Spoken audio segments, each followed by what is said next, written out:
Thank you so much. Welcome to this press conference. The President of the European Council and of the European Commission are joined by President Zelensky of Ukraine. Welcome, Mr. President. Thank you so much.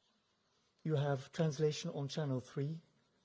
President of the European Council, you have the floor first. Merci beaucoup. Monsieur le Président Volodimir Zelenski, Madame la Présidente de la Commission, c'est une réunion du Conseil européen tout à fait exceptionnelle qui s'est tenue ce matin. C'est une réunion dans le cadre de laquelle nous étions nombreux à ressentir une émotion particulière, parce que chacune et chacun nous nous souvenions de ce Conseil européen extraordinaire, exceptionnel qui s'est tenu le 24 février dernier, quelques heures après le déclenchement d'une invasion générale de la Russie contre l'Ukraine, et au cours duquel, Monsieur le Président, vous aviez adressé de manière virtuelle les 27 chefs d'État et de gouvernement, et chacun se souvient des mots glaçants que vous aviez adressés, étant à ce moment-là dans le doute sur votre sort personnel dans les heures et les jours qui allaient. Cette réunion du 24 février dernier a marqué probablement un tournant dans l'histoire de l'Europe, parce qu'il y a eu immédiatement cette compréhension de la part des Européens, de la part des 27 leaders européens également, parce que nous faisions face à un nouveau chapitre dans l'histoire de la sécurité sur le plan européen, et ça nous a amené très rapidement à comprendre que l'unité était un atout plus que jamais indispensable. Ça nous a amené à comprendre que l'on devait faire preuve d'une fermeté totale pour soutenir le peuple ukrainien qui, à travers vous, a fait le choix de se lever, de se tenir droit, de résister, decided to resist, to fight, and to fight for the future of your people, of your country, of your children, and to resist in a very powerful way to defend the values of the European project, freedom, democracy, human dignity for every je ne vais pas, dans cette conférence de presse, répéter le détail des mesures dont j'ai déjà prises. Je voudrais concentrer mon point sur trois éléments qui doivent, je pense, nous mobiliser entièrement dans les prochains jours et les prochaines semaines. Puis je dirai quelques mots de conclusion après ces trois points. Nous mesurons bien que les prochaines semaines et les prochains mois seront probablement décisifs. These will be, no doubt, of decisive importance. And because these coming weeks are so important, we must remain open-eyed, lucid. We must continue to provide maximum level of support. And I can see three main areas where we need to do that. In the military field, we have spoken about this on many occasions over recent weeks. You're meeting with President Von der Leyen, and during the European Council you were able to make your points in very clear and straightforward terms to the European leaders, and of course you will have had and will have some informal contacts as well, talking about your military needs, what you need to help you defend and protect the integrity of Ukraine, artillery, munitions, defense systems, and this you have told us exactly what you need and what you need now. That's the first point. Secondly, you come here with a message concerning the peace formula. And I would just say that in this respect, the European Union wants to be at your side and to bring to the international community a clear determination to respect international law, the UN Charter, and the sovereignty of Ukraine. We will spare no efforts day after day to carry on this diplomatic and political battle in all international fora. We want to see how it is possible to organize a summit for peace. We must not, we're fully aware that we cannot allow ourselves to back down, to be intimidated. We must be inspired by the courage of the Ukrainian people. And a third point I wanted to mention, I spoke about this a few days ago in Kiev. You have chosen, you have followed the choice of the Ukrainian people, a free and sovereign choice, which was already expressed on the Maidan, to turn towards freedom, Et très rapidement, après le déclenchement de cette invasion, vous avez fait le choix democracy de déclarer votre candidature pour l'Union destiny. européenne. Et en quelques mois à peine, très rapidement, les leaders européens, c'était au mois de juin, candidacy status in the European Union. And I think we can be very proud of the fact that the European leaders decided so quickly to grant candidate status to Ukraine for EU membership. Since then, despite the ongoing war, you have bravely and with great determination implemented reforms. We are very impressed with all the progress that has been made in just a few months. We know that after the summer there will be a report from the European Commission. My responsibility will be to ensure that the Council lives up to its responsibilities by the end of this year. On the basis of the Commission report, we can decide on the follow-up to this integration process for Ukraine in the European Union. These are the three main messages: military support, political, diplomatic support, and support for Ukraine's European destiny. And just by way of conclusion, I would just say that the European Union will maintain its determination to put pressure on the Kremlin. Sanctions are still on the table. The 10th sanctions package is being discussed. We want to take a consistent and firm approach. We want to ensure that those guilty of crimes can be held to account for those crimes, including for the crime of aggression. And that is why we have the initiatives to collect evidence and proof so that we can enable international justice to remove impunity. In this respect, we want to ensure that we can also take the appropriate measures with regard to the frozen assets. It is only fair that these frozen Russian assets be used to rebuild Ukraine and to provide fair compensation to Ukraine. President Zelensky, in addressing your European counterparts, he referred to the founding fathers of the European Union, these key personalities in the wake of the Second World War who dreamt up this European project, this new promising future for Europeans who had been traumatized by the two tragic world wars which had devastated the European continent. All of us here, through our families, our parents, our grandparents who lived through the horrors of the Second World War, they saw the European project, peace and prosperity, as the key to a better future. These are the key to our European project. And our generation, your generation now have come together around this common goal, this common destiny. We need to take the right decisions to ensure that peace and prosperity can remain the key values of the European project, and that these can hold sway across all of Europe in the coming decades. We are absolutely determined, and I would just say in conclusion, speaking here in Brussels, I would like to repeat what I said a few weeks ago in addressing the Ukrainian Parliament and the Ukrainian people. The European Union is Ukraine. Ukraine is the European Union. The European Union is our common home, and we will mobilize all our efforts to keep this promise. Slava Ukraini. Vive l'Europe. Merci à vous. Long live Europe. Thank you, Mr. President. President Zelensky, you have the floor. Шановний пане президенте Європейської Ради, Шарлі. Dear Mr. President of the European Council, dear Ursula, dear ladies and gentlemen, dear journalists, meine Damen und Herren, today is 361st day українського народу на честь нашої держави, українських воїнів. Лунав наш національний гімн і слова підтримки для України.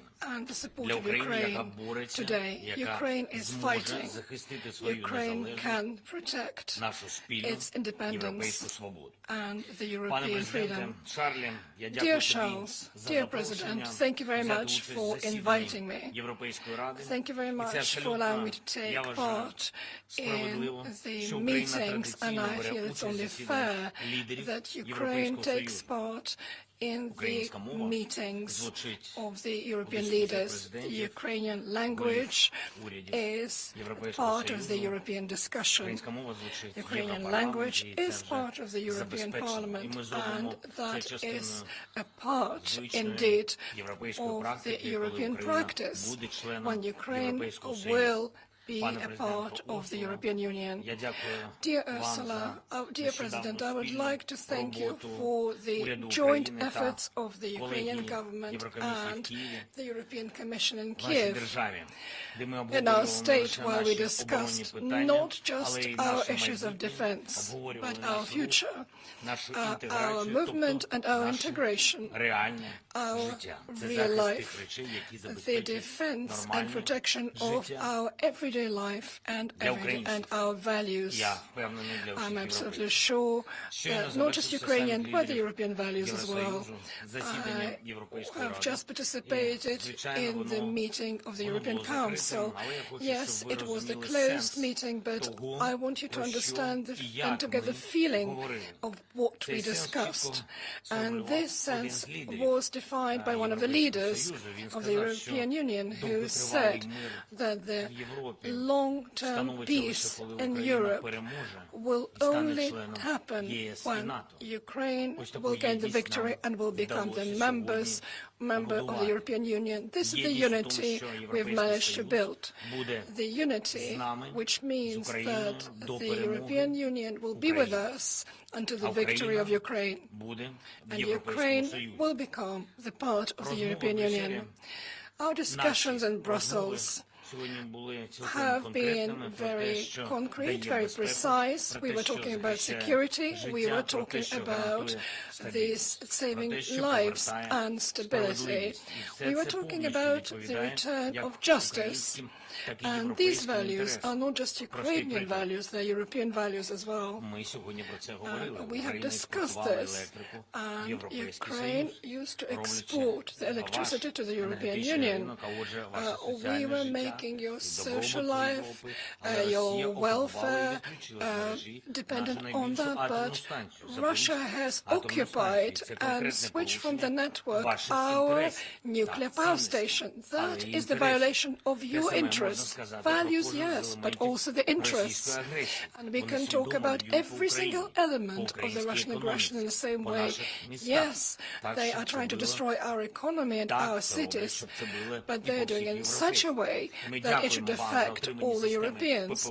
We are very grateful to you for our air defense systems, but also I would like to stress this is in the interests of all of us, not just Ukrainians, but all the Europeans, that Russia should not make new missiles, that Russia should not attack our cities. So we have to move to another step and introduce the sanctions against the drone, the UAV and the missile industry of Russia, and also the part of their IT sector which gives provisions and support to the Russian terror. Then we can reduce the destruction and we can remove the source of our defense, of our dangerous attacks. I have been very inspired by your statements that Europe will be with us until our victory. I've heard it from a number of the European leaders, and I'm very grateful to them for this. I've heard about the readiness to give us the necessary weapons and support, including the aircrafts. And I will have a number of bilaterals now, and we are going to raise the issue of the fighter jets and other aircraft. So we are working and continue to work in Brussels. I want to thank all of you I want to thank the European citizens, the citizens of the European Union, for all your support, for the way you support our people, for giving us the refuge and the shelter for the Ukrainian citizens who were trying to protect their children from the bombs. Millions of our citizens are now supported in Europe. And I hope that your citizens could see that the European values are real. Thank you very much for this. Thank you for everything, friends. That's the only way I can address you, friends. Thank you, and glory to Ukraine.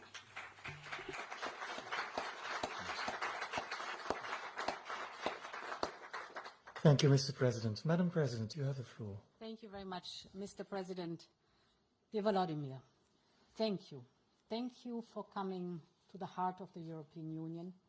Thank you for the strong message we heard from you. Your fight is a fight for independence, for democracy, for a free Europe. And I did not only hear your strong and powerful message in the European Parliament, but also here in the European Council. And I heard your urgency. We all heard the urgency of your call to support Ukraine now. You spoke in a very moving manner about and praising the European way of life. And you added that Ukrainians want to come home to this European way of life.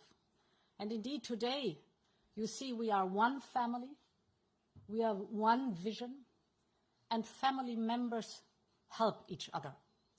You can count on us. We will continue to provide our full support now to sustain your people through this atrocious war and for the future. Ukrainians are giving their lives for a free and independent Ukraine. They are fighting for the respect of our common values. And we know that we can never match the sacrifices Ukrainians are making every single day. But we can stand up for you. One figure that puts it into perspective is 67 billion. 67 billion of support we have mobilized in the last 12 months, from budget support to fast recovery, from energy supply to military capabilities, from humanitarian aid to refugee support, and we must do more. This, I think, is also the urgency we took away today as a message from you, and we must do more. We are supporting Ukraine to win this war, and we are making sure that Ukraine wins the peace that will come. It must be a just peace. We fully back your peace formula, dear Volodymyr. The European Union is working with its partners to support Ukraine across the 10 points of your peace formula, from economic security on nuclear safety, food security, energy, among others. And we will work hard to ensure the broadest possible global support for it. A just peace also means accountability. And this brings me to my second point. Russia must pay for the destruction caused and for the blood spilled. In the next days, we will propose the 10th package of sanctions. First, we will impose sanctions on a number of political and military leaders. But also, dear Volodymyr, we listened very carefully to your messages when we visited you last week in Kiev. We will target Putin's propagandists because their lies are poisoning the public space in Russia and abroad. You were insisting on that. We hear you. We will follow up, and we're going after them. Secondly, the package will include additional exports ban worth more than 10 billion euros. This will further starve Russia's military machine and continue to shake the foundation of its economy. And the international community is also working hard to ensure that justice is served. 3 steps are important. The first one is that we collect and store evidence of the crimes being committed. We have already started. The second step is to have prosecutors work together. For that, we are setting up the center in The Hague. And the next step is to set up a tribunal.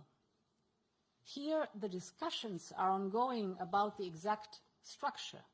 But I assure you, Volodymyr, we have the political will to hold the perpetrator accountable, including for the crime of aggression. And there is the political will, so we must find a way. Finally, on our common future, Ukraine's youth is fighting for their sovereign country. Too many are paying the ultimate price. But their dreams live on.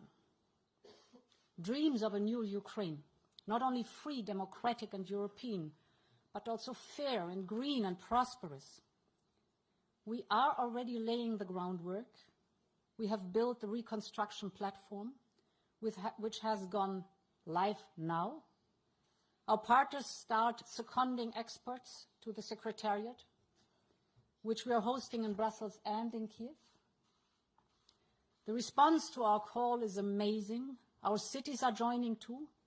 36 European cities from Vilnius to Venice will work with 10 cities in Ukraine like Kharkiv and Kiev. This is the living proof of the enormous support you have all over the European Union. And as you said, every single person counts. You said it very powerfully in the European Parliament. It's us, the politicians, yes, but every single person in the European Union counts to contribute to support Ukraine. Ukraine is advancing on its European path in an impressive manner. Accession is a merits-based process, and your track record shows that you are able to deliver fast and of high quality, even as you fight an aggressor, even as you are at war. I hear Ukrainian people so often speak about their hopes. They want their children to grow up in the European Union, and this hope gives them the strength to cope with this horrible war. Dear Volodymyr, between now and this bright future, there may be a hard road to tread, but rest assured that we will be with you along every step of the way. Let's turn Ukrainians' dreams into reality, into the European way of life. And since the beginning of my mandate, I have concluded every single speech with the words, "Long live Europe." Since 1 year, for a good purpose, we add to the term "Long live Europe" always Slava Ukraine. Thank you so much. Thank you, Madam President. We'll take a few questions first, but from the Ukrainian media. Zoriana, you had a question from Radio Free Europe. Good afternoon, everyone. So obviously, my first question is to Ukrainian President. So if you don't mind, colleagues, I will switch into Ukrainian language. Dear Volodymyr, we have seen the result of your visit to Britain. After this, the British Prime Minister has announced the training for Ukrainian pilots, so that by the time Ukraine could potentially get the fighter jet, they would be trained and prepared. That was quite a concrete announcement. And when you met in Paris with the German Chancellor and French President, there were no concrete promises. Does it mean that they were not announced publicly or they didn't happen? So perhaps you could share those decisions with us. And also, you've had the meeting with 27 leaders of the European Union and also the representatives of the European institutions. We understand that your priority was indeed to find a breakthrough solution for the Ukraine to get the fighter jet and also long-range missiles. Has Ukraine got any closer after this meeting? That was the question to the Ukrainian President. President of the European Commission, I would like to address you. So you mentioned this topic. Apart from the weapon, another crucial topic raised here is the future membership of Ukraine in the European Union. So as far as we know, the first official assessment of the implementation of 7 criteria is about to come in the late 2023, and Ukraine counts on getting the decision on opening the accession talks the same year, I mean 2023. So how could you estimate the odds and the possibilities to open the accession talks, especially in 2023? And is it possible that in addition to these 7 so-called conditions would be added new ones? Thank you. Can I answer? Okay. Long question. I will answer in Ukrainian if it's possible. I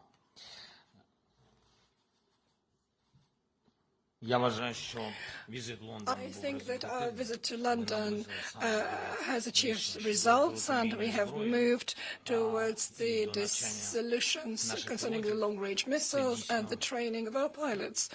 Yes, indeed, that is an important road to getting the fighter jets what we need. Also, there are certain agreements which are not public but are positive. And when these items will happen in our state will know this. But I don't want to prepare the Russian Federation, which constantly threats us with the new aggression. Concerning Paris and the meeting with the President Macron and Chancellor Scholz, we had, I would say, a very powerful meeting, a very important meeting, and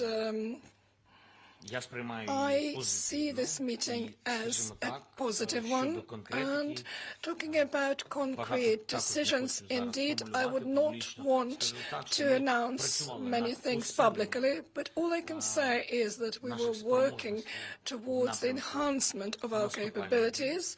When we talk about the offensive, we are talking about the armored equipment, and we are talking about the tanks. And I have received positive impression from our meeting. When we talk about the meeting with the 27 leaders, well, first of all, we have to understand that Britain, France, and 27 countries of the EU and the European Union and the leadership, and indeed the society of the European Union, all deserve a huge gratitude from us, from our state. So one of the reasons why I'm here is I have to thank for all the figures, for all the words which were mentioned, and the concrete steps which were mentioned today. These are the concrete measures to support our society and to support our displaced citizens and our economy as well. That all supported our resilience. Resilience of the state means the army, and the resilient army means the victory. And that is, of course, the only result we all see, and thanks God for that. Talking about the results of the meeting, when we talk about the meetings we indeed took place, we still have a number of bilaterals. We are working, and it's a work in order, in process. Thank you. Very quick points. First point, I'm absolutely confident that this meeting is an occasion for many EU leaders to make very clear that they are ready to provide more military support, and we all understand the urgency of this need for more military support, point one. And point two, the EU enlargement process. I am confident because we observed the recent weeks and months how Ukraine very quickly demonstrated the ability to implement reforms that are extremely important and to make progress. It means that we know what will happen in the following weeks. Ukraine will continue to implement the reforms that are needed, point one. The Commission will make a report, and the Council will have to decide what are the next steps by the end of the year. The Commission is indeed working very closely with the Ukrainian government on the progress in the candidate status and the 7 steps. And of course, these 7 steps and not more, referring to your question, because we have agreed on these ones. It is impressive to see how highly professional, with enormous quality, Ukraine is advancing on doing the necessary reforms and working on these 7 steps. For example, the adoption of the anti-corruption strategy, the the resumption of the High Judicial Council, the new media law. All these are steps absolutely in the right direction. More needs to be done, but important is to understand there is no rigid timeline. It is a merits-based process, so it's up to the candidate country how far and how fast they reach the goals that are being set. Indeed, there will be an oral report now in spring, but the big goal is to show the progress and to show a track record in the progress and the reforms to the report, the written report, enlargement report in fall. That's our common goal. The Commission is, of course, supporting Ukraine as much as possible and advising as much as possible in these questions. I think it's very helpful that we have now the Secretariat in Brussels and in Kyiv, because from the very beginning it was clear that when we move forward now in fast recovery and repair, later on in reconstruction, that investments should be coupled with reforms that pave the path towards the European Union. Elisaveta from Ukraine Info. Yes, please. Hello, colleagues, first, but I will switch to Ukraine as well. Dear Volodymyr, I would like to ask you a question about our armed forces of Ukraine. You know that our volunteers, our armed forces, we cooperate quite closely with the European Council and also with the European Union. But unfortunately, not everybody in the European Union sometimes feels, that the country is at war. There are some entertainment facilities working, and they keep forgetting about the hell of Bakhmut at other places. And I wanted to ask you, when do you feel the whole country and the society will actually start feeling that the country is at war together with the armed forces?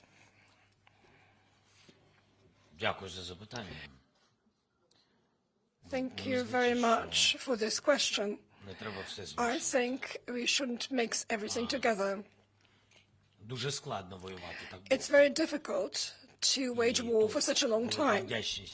And we are very, very grateful to armed forces, and not just those who are on the front line, but of course we are very grateful to them because they're giving their lives, but also those who are waging war, working not just on the front line, they work, they have to pay taxes, people are supporting the army. So indeed, people are people, humans are humans, and there are people who are tired to work in this regime. There, of course, there are psychological issues, there are people who already need rehabilitation, there are those who lost somebody close to them, relatives, there are those who want to forget that they are grieving. People are humans, they're different, and I think that's a component of our lives. We cannot treat everybody the same way. We can't say you all absolutely must. People have to be conscious of that. They have to understand it themselves. There, I agree with you totally. People have to understand that, unfortunately, the war continues. Unfortunately, it depends from our unity, and our unity will give the resilience to our soldiers. There are people who want to go on holiday or rest. There are occasions, there are people, there are challenges, but we are not talking about millions of people who don't want to support. And of course, it's not just our case. It happened during various wars. Therefore, the information support is key, and the president has to show with his own example how you should behave during the war. The journalists have to show if somebody decides perhaps to go on holiday rather than support a war effort. Yes, this is our common goal, common work. That's all I wanted to say, and it's the question, the issue of dignity and the issue of other challenges. But please don't forget, we are all humans. And by the way, those humans, we are all humans who managed to stop Russian aggression. And we are now at the most important stage. We have stopped it, but now we have to win. And we can't do it just by words saying, oh, we're in the martial law. And we can't concentrate everybody's attention through the words. We have to work. We have to give the information. We have to knock at every door. And we have to do it together. I feel that it's not just the issue of the military or the information policy or indeed the government. I think these are the key steps. But we are the democratic state, so we have to understand, we have to develop, and we are defending our democracy. We can't force people to war. We are not Russia. That is the paradox. We are fighting for the European values. We want to be the member of the European Union. So even when we fight, we have to fight with dignity and with those values. Thank you. Answer. Yeah, there in the back.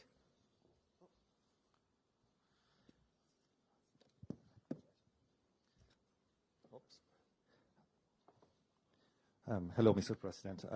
First of all, Laskava prosimo da stalieci Europe. I have two questions, if I may, on Ukraine's integration process in the European Union. First, according to President von der Leyen here, you are making good progress. But you accept that Ukraine will likely have to wait years before it can be a full member of the EU, and that within Europe there are different levels of support toward Ukraine. And secondly, what kind of EU would you like to see and contribute to? A ever closer union where Brussels takes most decisions with no vetoes, or a union where nations are firmly in the lead? Thank you so much.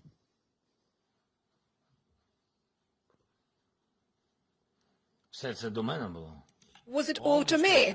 Or all these questions were for me? No, really, I'm asking because I had translation. So I didn't hear. Everything is for me. I'm very welcome in Brussels. I think. Якщо ми говоримо про Європейський Союз, I really appreciate for everything that you've done, and Ursula said that I think I heard, maybe I wanted to hear, maybe we want too much, but anyway, so I think I heard that we'll after the recommendation, the result about our recommendations, and we can start opening the dialogue about our future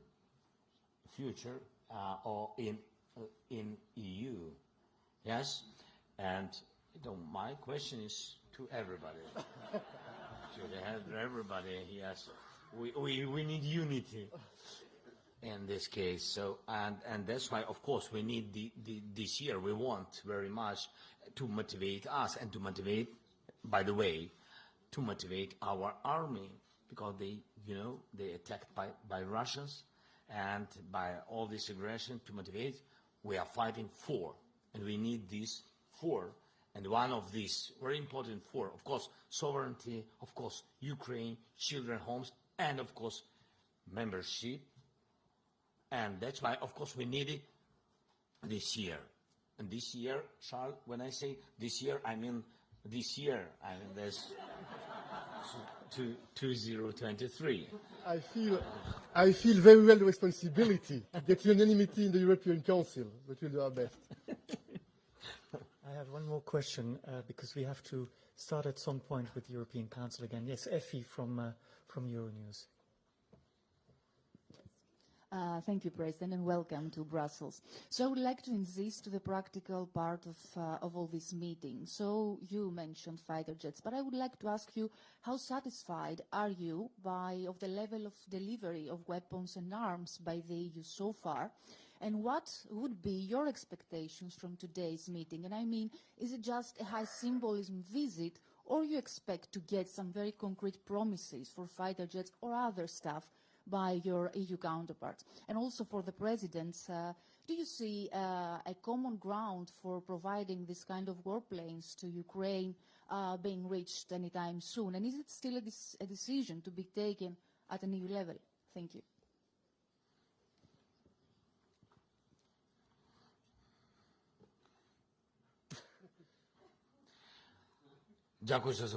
Thank you very much for the question.